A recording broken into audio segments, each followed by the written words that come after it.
The man who has since been elected president is in a hurry to do just that. Hello, Mr. President. How are you? Good, thank you. Sorry for keeping you waiting, Dave. It's very hard. I mean, it's like we cannot do miracles, but at least we have to get very close to being able to doing miracles. And maybe it's possible after all. We are going to look into it. I'm going to look into it.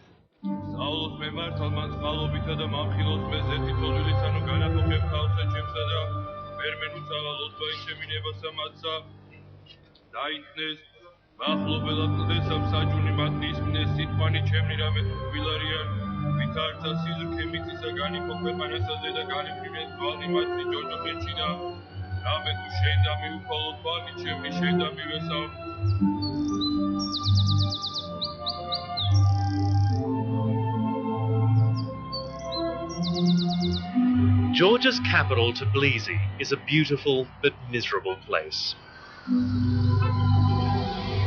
Once known as the Paris of the Soviet Union, it was renowned for good food, good wine, and love of life. Since independence, it has become the heart of a third world nation. Its Soviet-era industry has collapsed, and almost nothing has taken its place. The drains on its potholed streets don't even have covers. They've been stolen to be sold for scrap.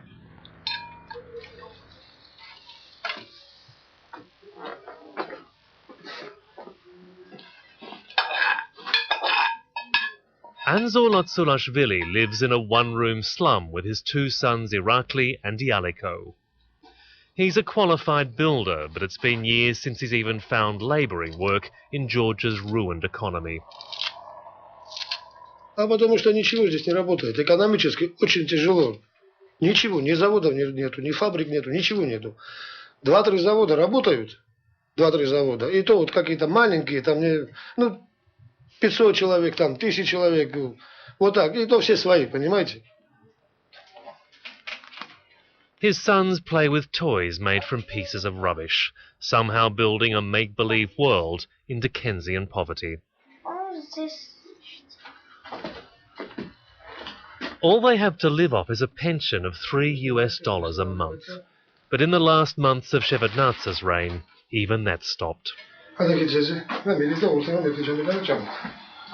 Не знаю, мне хорошо, что помогают вот соседи, друзья. Вот говорю, директор школы заходил, он мне дал сегодня деньги, я купил, вот соль купил.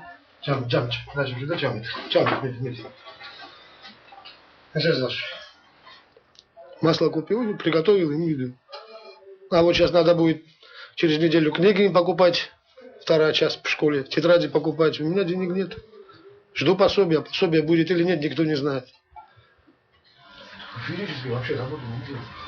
The man Georgians blame for their misery was not just supported by the West, he was hailed as an international statesman. Старший Буш? Это старший отец. Старший Буш был ваш друг? Да. И молодой Буш тоже? Молодой тоже. Я после отставки получил его уникальное письмо, просто уникальное. Я публикую это потом. In the late 1980s, Shevardnadze worked with Mikhail Gorbachev to end the Cold War and lift the yoke of Soviet dictatorship. Кто был самый большой друг? Это все мои друзья, знаете, так сказать.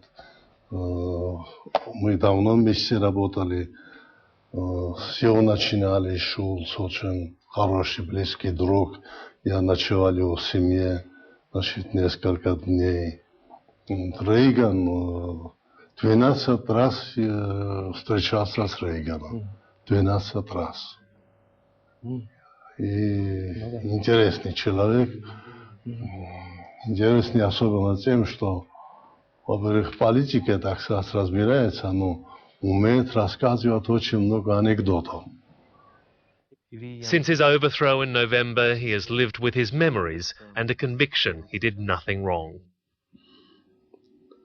Я им желаю, чтобы у них были успехи, и самое главное, чтобы народ был спокоен. Если я понадоблюсь им советами, рекомендациями и так далее, я буду помогать. Больше я ничего не могу. But he's the last man Georgians would ask for advice.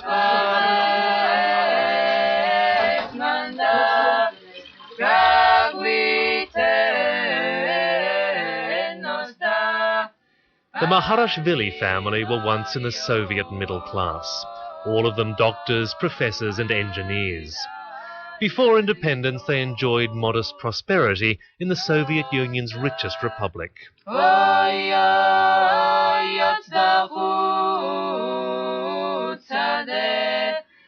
They remained fiercely proud and embarrassingly hospitable, spending everything they had on a banquet for our visit.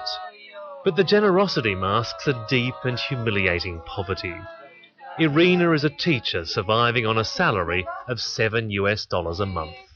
I'm poor. I work, but I'm poor. But I'm not in the middle. I'm poor. And all your friends are poor? Everybody you know, professionals? Yes. Doctors, teachers? Yes. Every. In my family and in my neighborhood. When you have no money, you have no resource and no medicine and nothing, you think that your president is the leader of this corruption. I think so.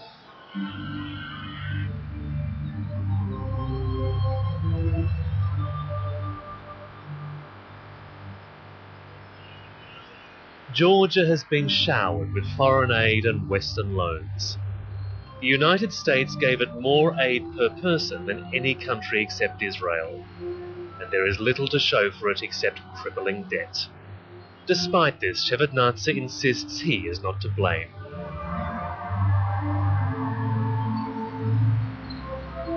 Действительно замечен, взяточничество, нечестные люди.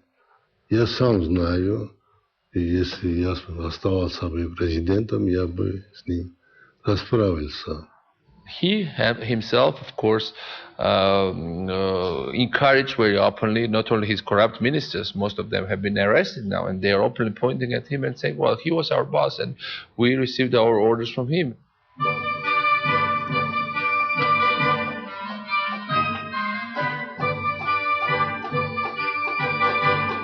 Most of the money disappeared offshore, but there's the odd trace of stolen loot. This luxury estate outside Tbilisi is the preserve of former government officials. Bureaucrats on declared salaries of less than $70 a month built themselves palaces by Georgian standards. This sprawling home belongs to the former customs chief. The grandest buildings belong to Shevardnadze's family. His daughter Manana is building a 3,000 square metre mansion surrounded by 5-metre high concrete walls. His son Paata is building an identical mansion across the street, the two linked by an underground tunnel. It's just the tip of their wealth. His family owns the biggest telecommunication company. They own they have controlling stake in the big steel factory in Western Georgia. They control the main port here. They used to control most of the of the gasoline import into Georgia. Saakashvili served as Shevardnadze's justice minister before being forced out over his attempts to prosecute corrupt ministers. It made him the natural leader of last November's mass protests that became known as the Rose Revolution.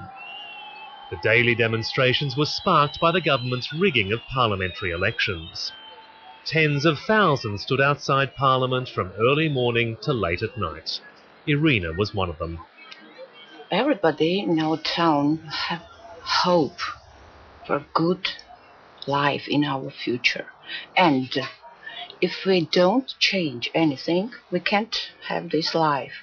So we decide to join them and to show that we are with them. Shevardnadze insists he stepped down to avoid bloodshed. Там стояли сторонники. И вот начнется со всех концов сторонников, сбор сторонников и противников. Но это уже противостояние, гражданское противостояние и гражданская война.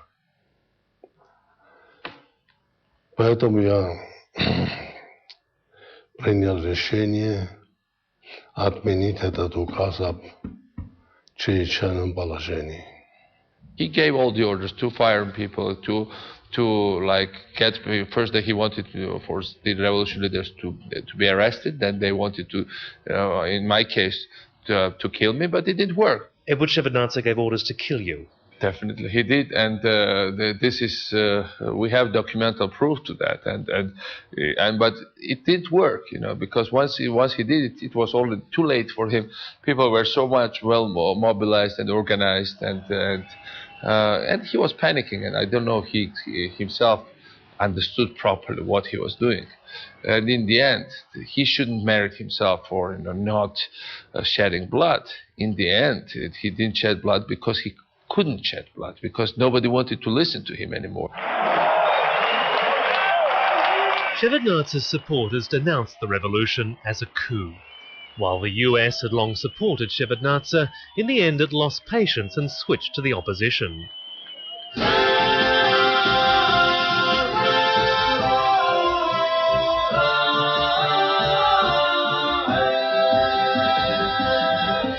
Whether it was a coup or a genuinely peaceful revolution, the people soon gave it their assent, electing Saakashvili with an astonishing 97% of the vote. This present government is very young, but of course they lack experience. But they sometimes, in our situation, in most of the cases, lack of experience itself is an asset. Because if you look into what kind of experience people had here, this was experience from old Soviet regime. We have to take care of our own destiny. His swearing-in was a striking symbol of his aim to bring Georgia out of Russia's shadow, with European Union flags and Western ceremonial music.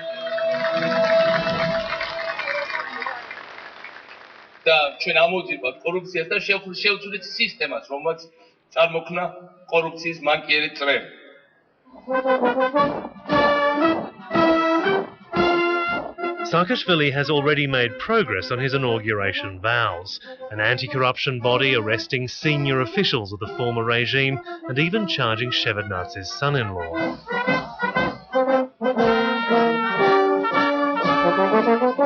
But for all the popular support in Tbilisi, Georgia remains a divided state. Huge areas of the country are simply beyond his control.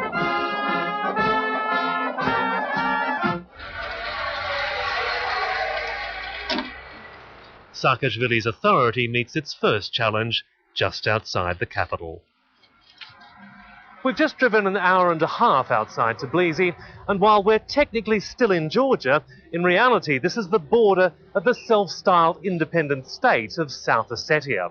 Cars with Georgian number plates can't go past here, nor can any of the new president's decrees. The Ossetians split from Georgia during a brutal civil war in the early 90s.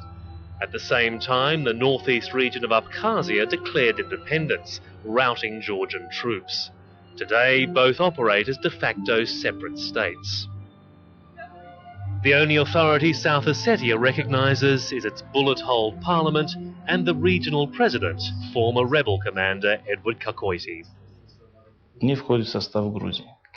Так как с момента развала Советского Союза, с момента прекращения существования Грузинской ССР, народ Южной Осетии самоопределился и на референдуме проголосовал за независимость. И вот через 14 лет мы являемся независимым государством.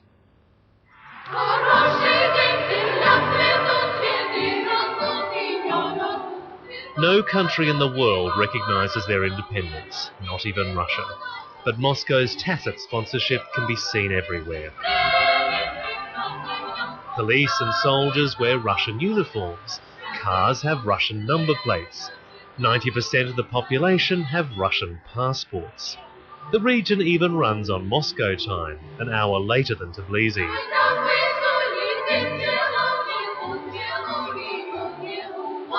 The dependence on Russia suits many in Moscow's nationalist elite, keen to retain influence in the region. Kokoity warns he will have powerful backing if Saakashvili attempts to retake territory by force.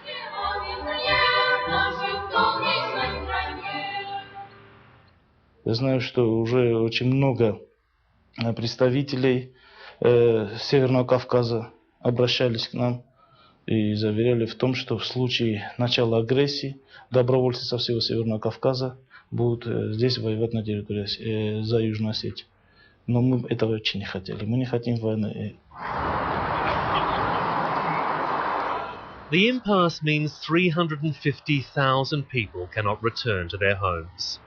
Refugees from the fighting live in squalid slums across Georgia, dependent on charity for survival. But it's in many people's financial interest to keep Georgia split.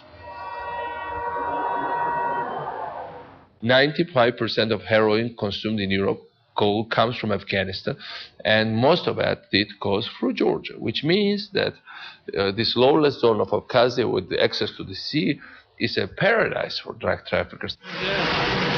But last week, Saakashvili scored an unexpected breakthrough against a third province showing signs of splitting. He travelled to Adjara in the southeast to tell jubilant supporters the province was now back under Tbilisi's control.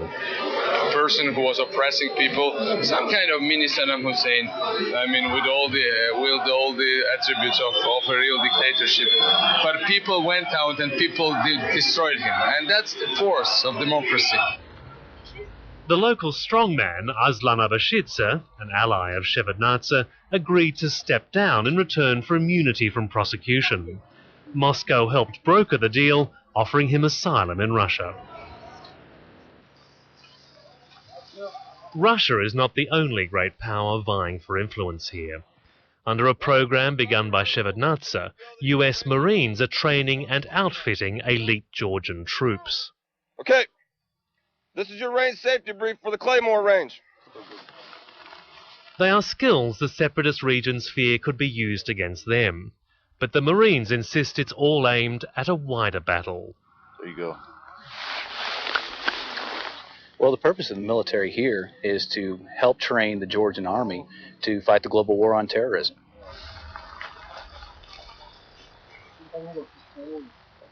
Well, what we're doing is we're taking battalion-sized elements at a time, running them through infantry-type training, teaching them how to teach themselves to prepare for the global war on terrorism.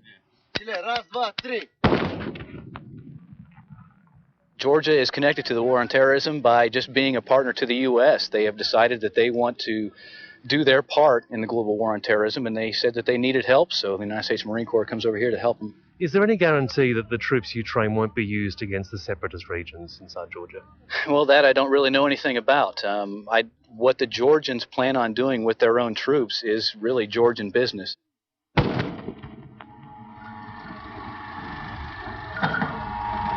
And the Americans have another interest here. The West's main pipeline route for vast reserves of Caspian Sea oil will soon cross this country. Powerful forces will want to ensure the new president protects their interests. We are a small country, and we need to survive in a very complicated geopolitical environment. And we don't want to turn this country into a battlefield between the different superpowers. And I'll do whatever it takes not to alienate any of the countries, especially our neighbors. We want good relations with Russia. I'm not pro-American or pro-Russian. I am pro-Georgian.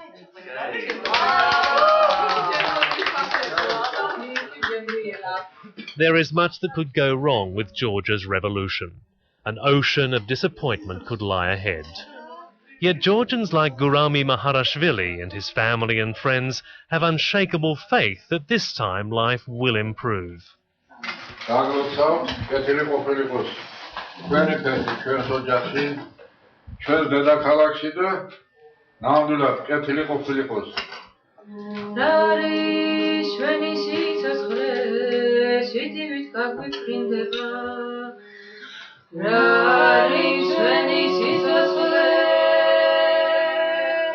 Despite a decade of war and hardship, Georgians have one resource that is always bountiful.